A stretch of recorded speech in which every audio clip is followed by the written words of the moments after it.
What's important to you? My mission is to ask as many people as possible this question, because I believe once you know what's important, you can design and build a life of purpose, meaning, and fulfillment. My name is James Dean.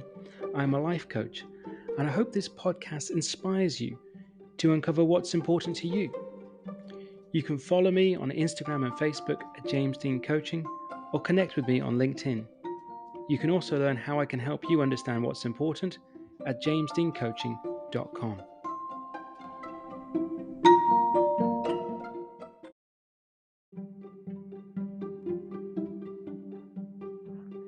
Today's guest is a sought-after career and confidence coach whose mission is to empower women to live an inspired life and love what they do. She helps women who struggle with low self-belief to discover their true potential. She helps them transform from the inside out by developing their confidence, belief in their abilities, and a passionate desire to achieve their goals. Her clients range from CEOs to those in their mid-career and women returners, each having in common a willingness to invest in themselves and a strong desire to create a compelling future. She is the founder and leader of the Lean In Newry network that has over 400 members. She has 20 plus years of experience in project management and business economic development before training as a coach and setting up her own coaching business. Today, we find out what's important to Nicola McGuinness.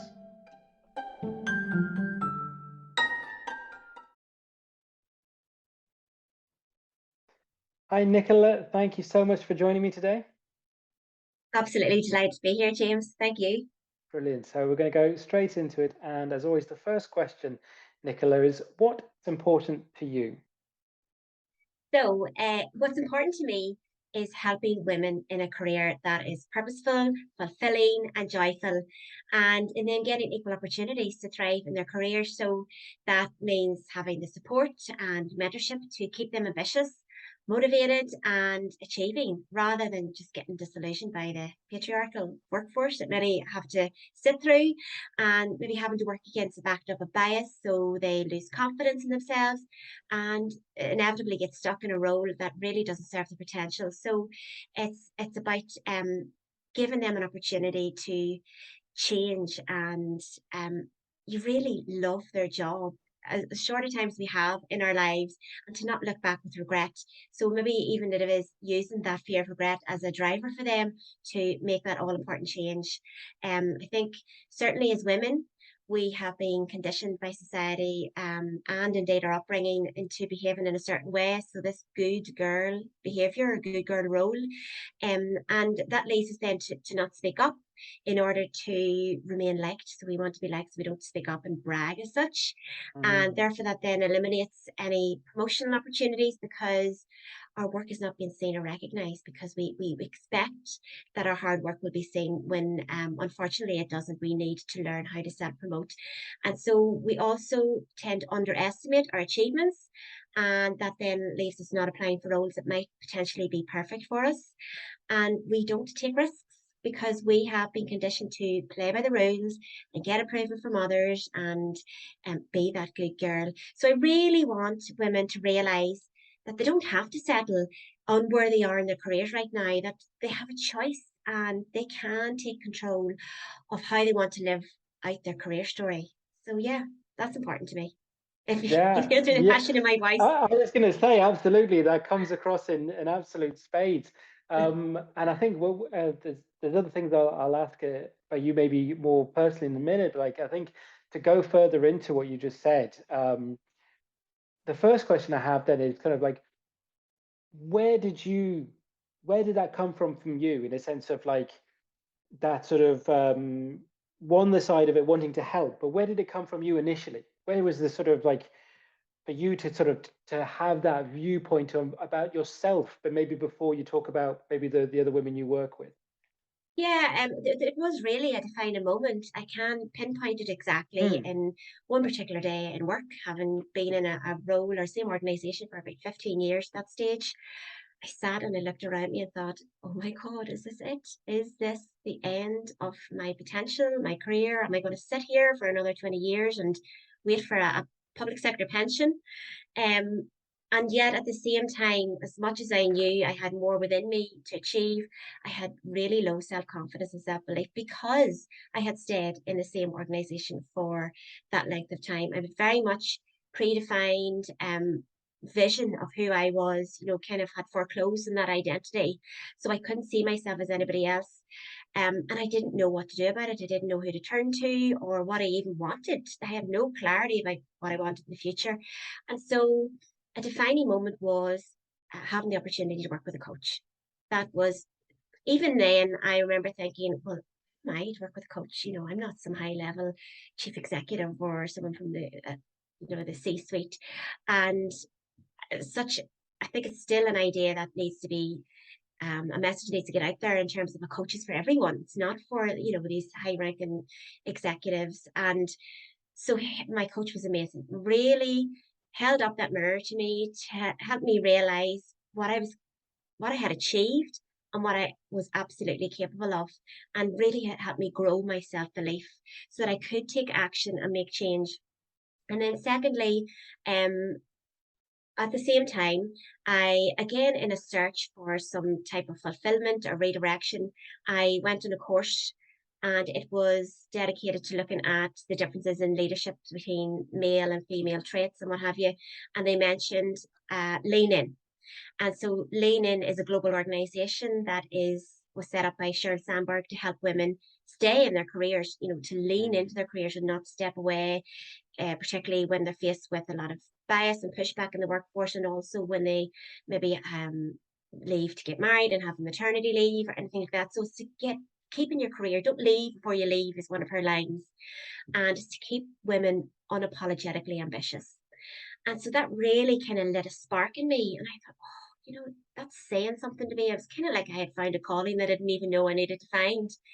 And so from there, the two things between working with a coach and hearing about Lean In, I actually decided to set up a Lean In circle in Newry, my hometown.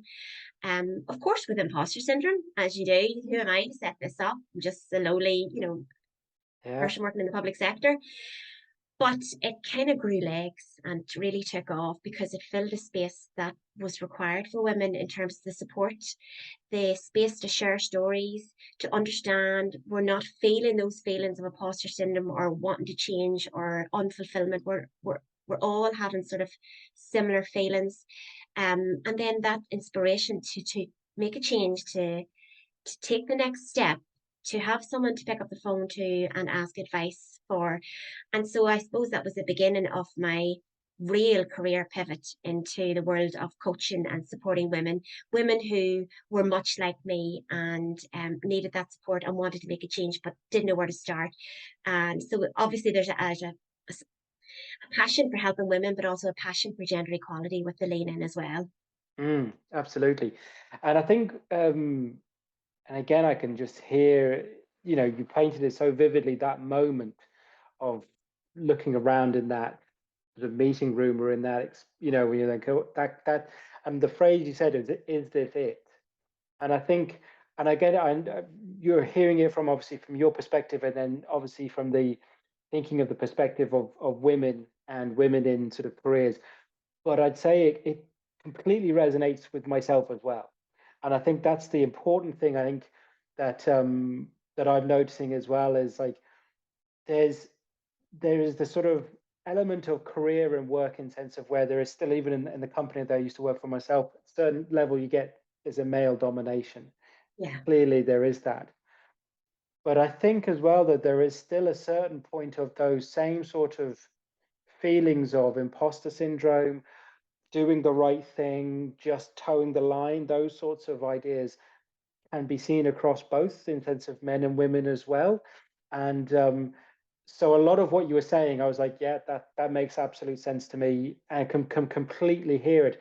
But I really do appreciate where you're coming from in a sense of the challenges that women do have in career in general compared to men. I think even you just mentioned in their relation, one of the things you say about regarding, say, maternity, leave and just that general experience. And so, what sort of then you decided to go into coaching and set up your own coaching business, and that's what you do now.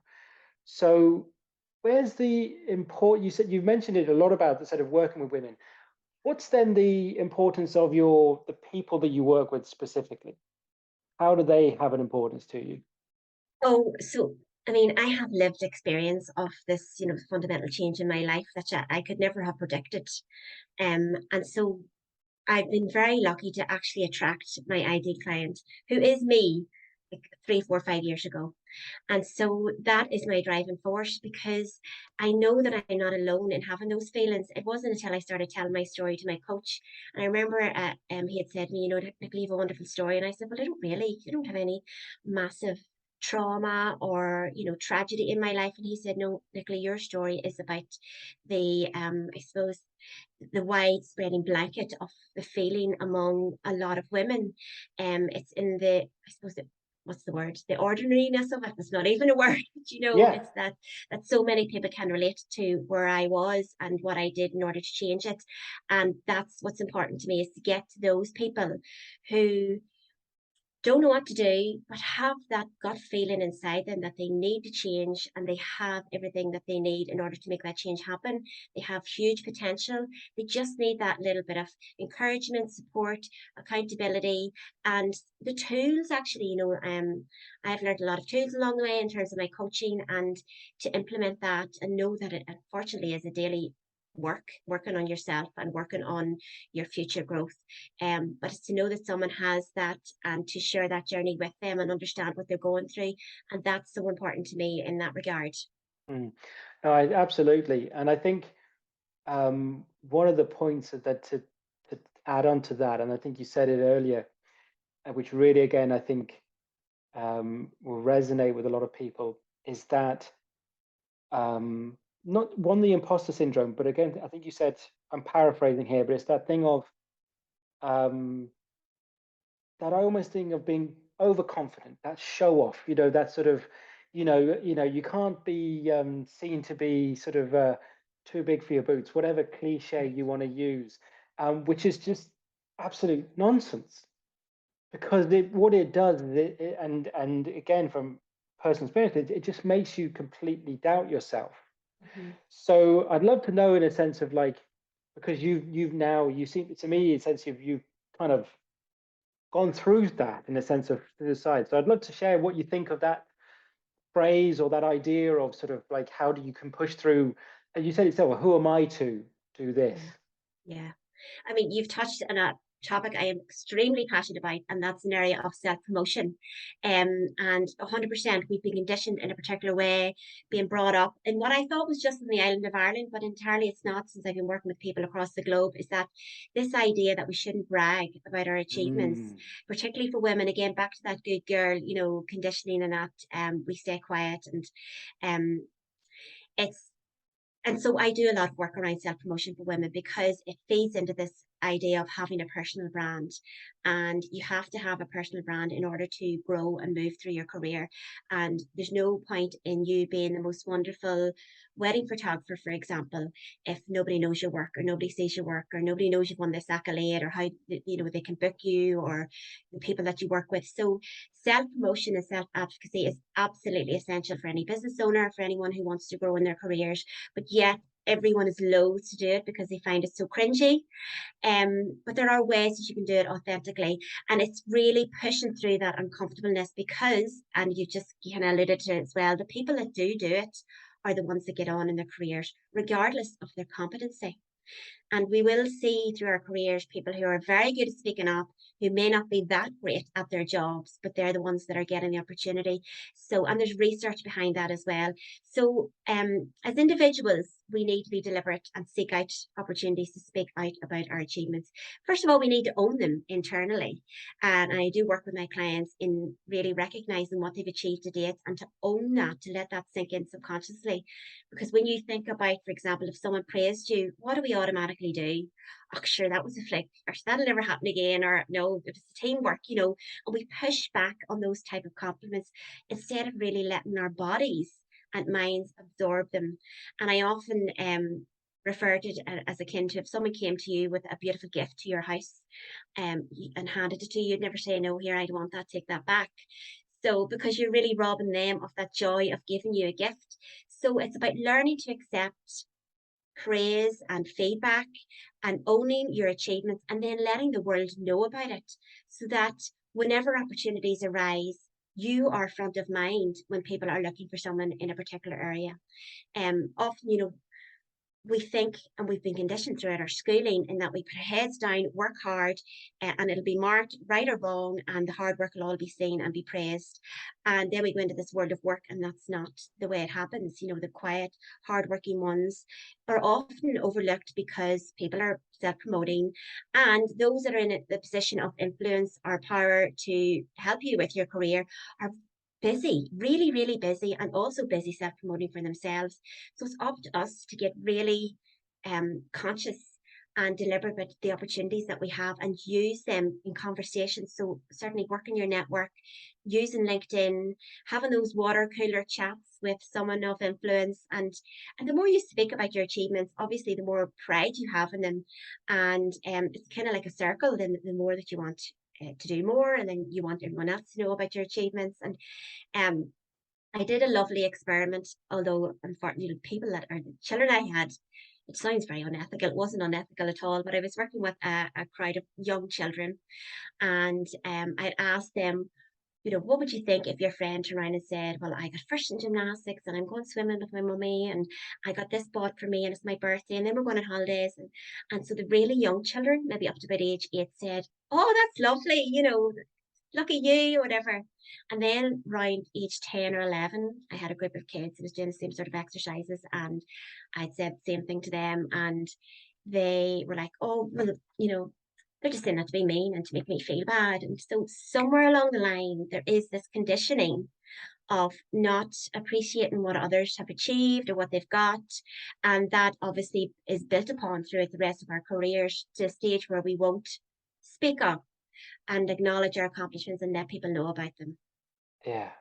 I mean, it's so much of that, I think, is evident across the board, across so many different parts of just personal life, work life, everything. It's incredible, and I think it's a really important. If anyone listen to this, just listen to that whole piece back, because we all have to, I think, have experienced that and something to take from it. And I find it's what I find interesting whenever I speak to people, whether it be a person I'm working with or someone maybe I'm doing podcast with, or in just generally chatting. And that whole concept of personal success or personal achievement, even put it that way.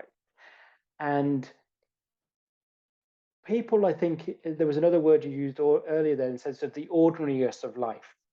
And people can think, oh, that everything is quite remarkable in some Yes, ways.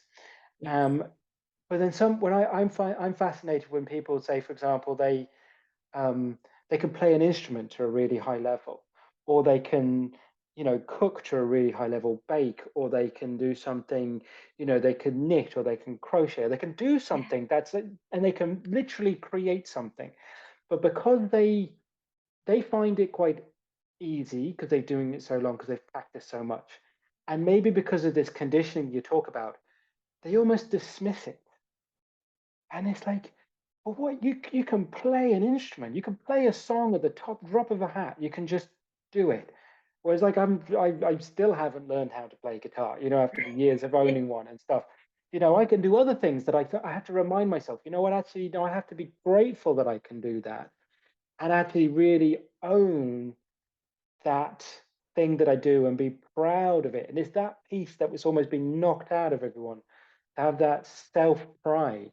yeah, totally. And I love that you picked up on that because I see that time and time again whenever I hold workshops and, people I ask to share, get them to an exercise and they write down their achievements and ask them to share some of their achievements. And you'll always hear them say, no, but this one is not really that great. So anyway, but I'm a mother of 4 and I work full time and kids do this and they rhyme awful and you're thinking, oh my God, how can you not see how remarkable you actually are? And it's the people on the outside looking in, but yet we never see ourselves the way we actually are. It's not until you get that feedback and you listen to it and take it on board and absorb it, that you can understand how remarkable you are, even until you have the black and white evidence. So I would get people to write it down.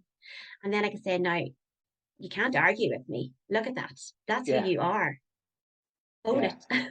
yeah, absolutely. I think, and I think, yeah, it's a really powerful exercise. And I think, again, I'd even say it for anyone listening. It's like, if you're taking anything from this, it's like literally grab a piece of paper and write down all those achievements and personal successes, because it's not you telling them, or it's not me telling them.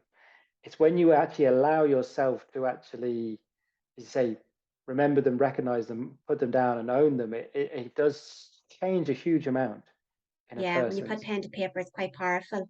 And Mm, sometimes, James, I know it's I will, say to them, write down, obviously, you graduated, or you mm, big things you're proud of yeah, that stand out in your mind from their younger to where they are now. However, oftentimes it's the small things as well. So, for example, I spoke up in that meeting, and because of that, it led to this particular opportunity, or I supported my colleague when they were going through. And because of that, so the small things can lead to massive things. And it's just take a step back and recognize the pride you have in your qualities and your abilities, as well as the big, wonderful things that you have achieved too. absolutely. No, that was brilliant to hear that hardness. So thank you for that. Um, Obviously, we've spoken obviously about what you do in sense of your work, and obviously the people you work with, which we can tell is massively important to you. Outside of work, if we were to take a step away from the sort of Nicola, the coach at the moment, what else is important to you? And I think I suppose I knew you were going to ask this question, obviously, and I was thinking about it. And this year in particular has really highlighted to me the importance of my network. And I know we're going back towards the work Yeah, end of yeah, it, but both home, outside of work yeah, and here. And I've been I think I've carefully curated the people that I surround myself by. And it has really worked to my advantage, obviously. When you're a business owner, you have to deal with a lot, and some days are better than others. And as a coach and a confidence coach, I still have days of low self-belief and low confidence, and I need that support network. And it's those days where I can just like send out the WhatsApp messages are the most wonderful things ever. I'm never off them. And I send messages to my friends and my fellow business owners and family members, but certainly my fellow business owners. I have maybe about 4 or 5 on speed dial and WhatsApp, and I'll say, "Oh, this happened," and it's just instant response. Like, you know what to do.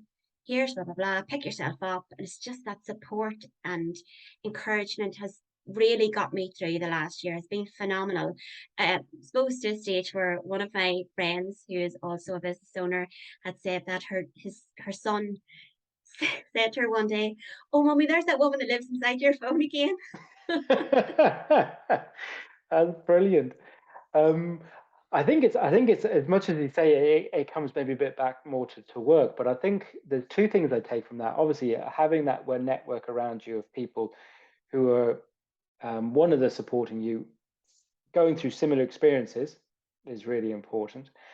But I think the other part of it there is the point that I would take from it is that you're actually asking for help Yeah, when you need it. And I think that's a huge thing for anyone who's listening to really take in. It's like everyone needs that help or different help at different points.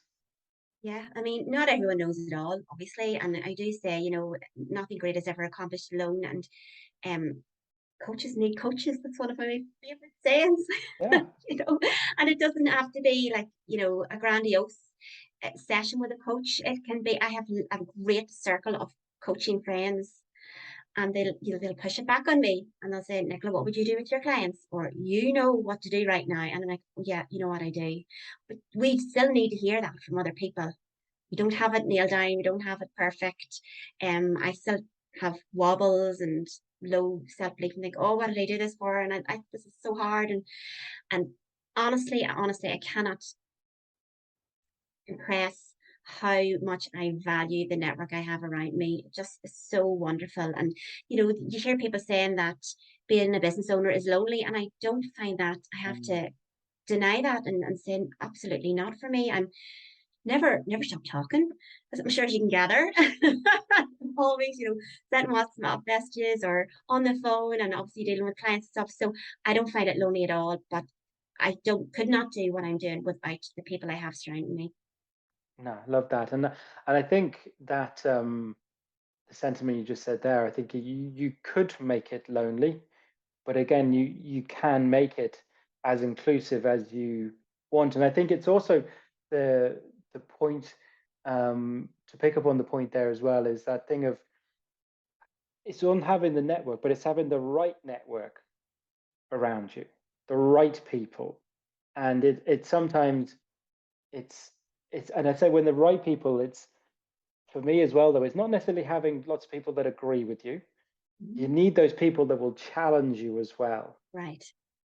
You Yeah. need someone to kind of, sometimes you want the people who are just going to say, just give you that sort of cheerleading type approach, but then you do need someone to go and just hold up the mirror and go, come on.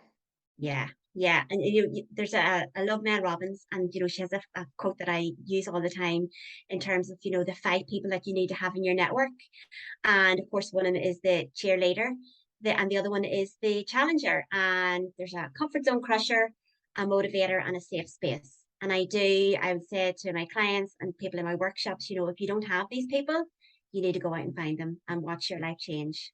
Mm, absolutely, because those having those different people really does makes a massive difference to what you want to be able to achieve. Because if you just have the person, as you say, someone who's just um, bring you down all the time, then you'll never be up. But if you have someone who's just telling you everything is just perfect, then when something does go wrong, how are You you don't going to learn from pick it. yourself? Yeah, Exactly. absolutely, absolutely. Um, talking, so you just mentioned Mel Robbins, and I think you mentioned another sort of quote there before. Um, I'm sort of interested in the sense of the use of quotes and phrases that one people like, but then obviously how they use them and how they. So, is there any other sort of either quotations or phrases that you would find important or useful for yourself? Yeah, and I'm going to go back to Mel Robbins. She really is a Yeah. particular idol of mine as such. And I do tell my clients, to have someone that you can or that inspires you, and she is a Mm. particular inspiration to me. And there's one thing that she says. I'm totally paraphrasing this because I don't know Yep. what it is, but it's around, how what is happening to you right now is just a dot connected to what's going to happen to you next in your future. And so, really, what that means is, say you're going through a difficult situation. It's leading you somewhere. It's preparing you for something amazing that's coming down the line. So there'll be a lesson, an experience, a wisdom, or a person in what you're dealing with right now, getting you ready for something amazing that's coming next. And so whenever I'm going through a challenging situation, I'll always say, right, okay, well, what's this teaching me? What is it preparing me for? And it's a great way to kind of apply perspective and really, yeah, just apply perspective and take control Mm. of the situation. Yeah, absolutely. And it's a great way to look at it. It kind of, when you were saying that, it reminded me. I think it's not a such to quote it from. I was seeing a video of Tom Hanks in it, and he was talking to lots of other actors or whatever in this clip. So I don't know. I wouldn't attribute the quote to him, but what he said was like, "This will pass." It's that Yeah, thing of like, if things are going really, really well, this will pass. If things are yeah, going really, really badly, this too will pass. And so it's that thing of like, the way you put it there in that one for Mel Robbins, it's like, okay, but this is where you're in something at the moment. What can you take from this to bring it forward to the next thing, to the next mhm, stage? And that actually makes me think of another question for you now, in a sense of the fact that I'm going to go off on my own tangent now, which I love. You were obviously the role you were doing for 20 years, and then shifted into the coaching space and the coaching world. mhm. Where does then learning play in your sort of space now, and sort of, whether it be learning or education, whichever word you want to use it, where does that sit with you now? Yeah, I have a real thirst for just getting better and better and better at what I do, and what are the other tools and techniques I can add to the tool belt as such. So right now I'm doing a course on emotional freedom technique, tapping, and really enjoying it. And last year I did a course on emotional intelligence. I love facilitating and training as well, and I just cottoned on to that early on whenever I was leading the group coaching programs, and so I really want to grow in that space. And in addition to that, I'm getting a number of male clients onto my books now. So, and going right back to what you said at the start, I know I rhymed off a whole lot of stuff that women have to deal with, but I absolutely agree with you that men deal with similar issues as well. I just don't have the capacity to, to help Yeah. everyone, but that's why I niched with women. But I certainly there's various nuances in those issues that men have, Mm. and so I can see a growth area potentially for me later on down the line, but just not now. So the tapping's going really well, So obviously I'm not doing it in public as, as such. I'm at home and I'm tapping here and I'm tapping there, Okay. and I want to bring that out and bring it into my programs and help my clients as well. Yeah. And this is so when I'm just interested in sense of because you said like you did courses last year, you're doing a course now. When you compare that to the previous sort of career and the 20 years that you spent in the previous career, Mhm. would how would you compare maybe any sort of learning experiences you had in the previous career to your current career? Yeah, that's such a great question, and I often look back and think, I really was in the wrong career, but I Mm. only know that now. Yeah. Knowing what I know about myself now and all that self development work and self awareness that I have that I didn't even know I needed to do while I was in that role. And I think very much as I got into a pattern of just settling for what it was, and obviously it was a wife and a mother and a friend and a daughter and all those roles, and so I was consumed by all those roles, and I'd lost myself in it and really had no identity, so I didn't know what it was. I just knew what my day-to-day tasks were. And now looking back, when I understand now that what my values are, they were so misaligned to what I did in my job. I mean, I did research, and I'm a people person and I'm a talker and I want to see the impact of what I do. And that just is so misaligned. And I think what kept me in that role for so long was the wonderful colleagues that I had. And so when COVID hit and the colleagues were removed and I was at home with the work, that was just a big, huge eye opener. And at that stage, people were dropping kind of hints, Nicola, would you not think about doing coaching? And people were planting seeds. And I thought, oh, well, this has to be the ultimate time to do it if ever there was one. So yeah, you don't obviously it's the benefit of hindsight. And I could have sat on for another 20 years easily, oh so easily, and collected that pension. But that sense of fulfillment and impact and joy just would have been drained right out of me. And so what a life of regret I would have had, looking back. And that was my main driver. That fear of regret was my main driver. No matter how much imposter syndrome I felt, or fear, or um, lack of belief, I thought, look, you have to do something. You cannot sit and look back and go, I wish I had have done X, Y, Z. Yeah. Absolutely. And yeah, that can completely again resonates with me in the sense of a similar shared experience. And the reason as well I asked that going to that question because I think going back to things you said previously in sense of like through formal education, through maybe through university, in sense of like studying as we call it, or education as as it's termed, in a sense you've just here's something to learn, remember it. If you can remember it quite well, you do quite well. And I actually I have a reasonable memory, so I actually can do quite well in those sorts of situations. I can remember stuff really randomly if I need to, so I can just follow a pattern and I can answer the question. But learning is like, oh no, I want to read that book. I Yeah, want to read that yes. book, and then I also, instead of remembering it for the sake of I know to put it in this box or write it in this way or click on that button, I can apply what I've read. And that's the difference I found when I was like, when I see a book in the umbrella world of personal development, well-being, this sort of where coaching falls into, I was like, I'm going to read that Mhm. just for the, and it's that was the thing that shifted for me, in a sense of like, just to learn, just absorb what's out there, as opposed to like, I'm not grading myself in this. Yeah, and the joy of it. You know, they have that Absolutely. appetite and then the application. I think the only problem with that for me anyway, James, is that I have too many books. I'm like, oh, Yeah. I want that book, and I want that book, and they're sort of piled Yes. up, and the Audible is piled up too, and you're like, oh, which one do I go to? Yeah. Half finished this, the quarter started that. Yes. Yeah. No, I almost had to make a rule for myself. It was like, well, you can't buy any more until you've at least read Yeah, some of the, you know what I exactly. mean? Otherwise, Yeah. you end up just collecting them. I totally get that as well. Absolutely. You mentioned there, talking about sort of like, obviously we, in the sense of either authors or other people, you mentioned Mel Robbins there. Are there any other people, whether it be again people in the public eye or more private, that you think have influenced you, and especially in the more recent times? Yeah, absolutely. You'll have heard of Adam Grant, I'm sure. And I just, oh Yeah. my goodness, I just absorb everything that he says. He's a wonderful psychologist, and his latest book, Think Again.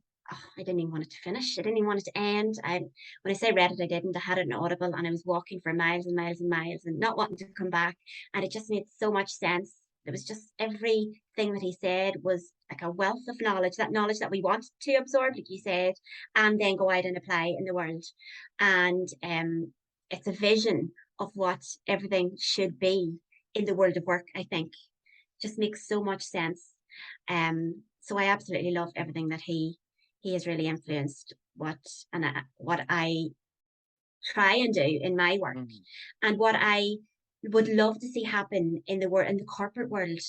Because so often, you know, and I still see examples of it even up until today, of that those kind of that you know, domineering, dictating, you know, micromanaging way of dealing with people. And Adam's taken it as so the entire opposite of that, and to get the benefit of motivational people and productive people. And so it's very, his work is very inspiring. I would absolutely, if there was ever a team that came to Ireland, Mel Robbins and Adam Grant, I'd be the first one there at the top of the Very stage. good. Fantastic. Oh no, I love that. We mentioned, as I said, asked earlier, in the sense of anything else, and you mentioned the networking. Is there anything else that you do that's important to you, to almost to, whether it be to switch off, relax, to re-energize? Is there something else that's completely unwork related or uncoaching related that you have to have in your life? Yeah, and I think, you know, many people can relate to this. It's just getting on the gutties, as you said, Northern Ireland, but the, you know, the running shoes, Okay, and yeah. just getting out that door, you know. And I actually sometimes need a good kick to get out the door. You know, when somebody said, "Look, will you close that laptop and take a break?" Or my friends say, "Oh, I've been out walking this morning." I'm like, oh, I really need to do my walking, or I just feel it building up. I just need to get out and get a good podcast in your ear, something like James Dean, Very good, very good. and go out walking. Yeah, really to clear your head and get you away from the work and away from family life as well. Just a time for you, that real.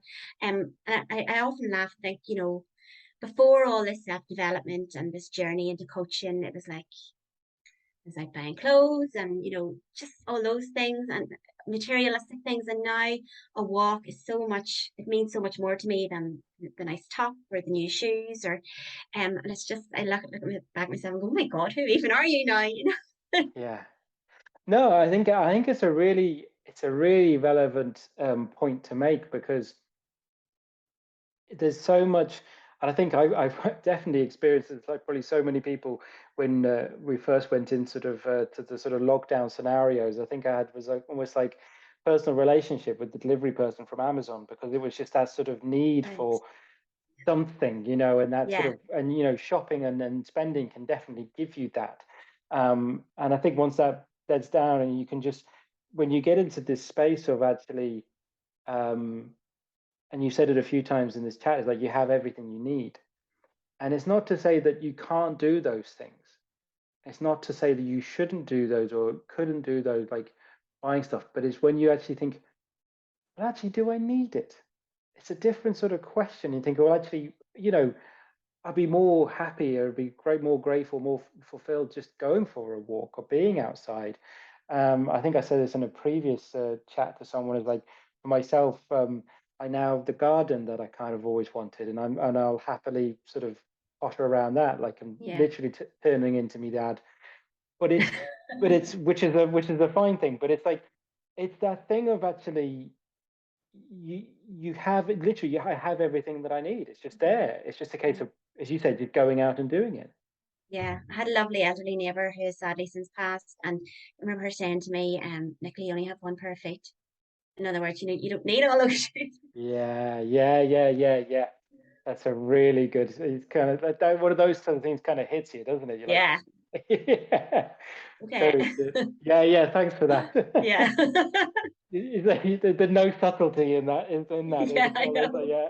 Oh, no, very good. The honesty of it, very good. Um, Nicola, it's been an absolute pleasure to chat to you. It really has. I've really enjoyed it. I have one more question for you, which is, what's important for your future? Yeah. Well, I suppose certainly it's really maintaining those relationships, that networking relationship that I have, because like I said, I couldn't do without it. But it's keeping the head, James, keeping the head. That it's just every day is a mind game for me.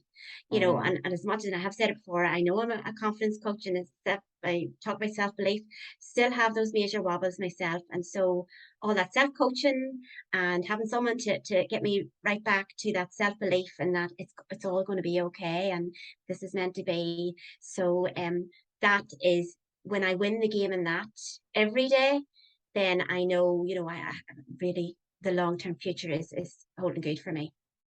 brilliant. Yeah, I think it's a really powerful thing to kind of finish on there, in a sense of like, yeah, I think you said it earlier as well. It's every day. It's never there's not a finish line. There's not a Mhm. end. It's doing it constantly. Brilliant. Thanks for that. We will share all of your contact details in the show notes. But if you would like to just shout it out now, where people can connect with you and follow you, if you want to call them out now, go Yeah. ahead. So I'm on all the socials. So LinkedIn, Instagram, and Facebook at Nicola McGuinness Coaching. Brilliant stuff. So that's where you can connect and follow Nicola. Again, they'll all be in the show notes, and you'll just be able to click the links there. Once again, thank you so much for joining me today, Nicola. An absolute pleasure. Thank you, James.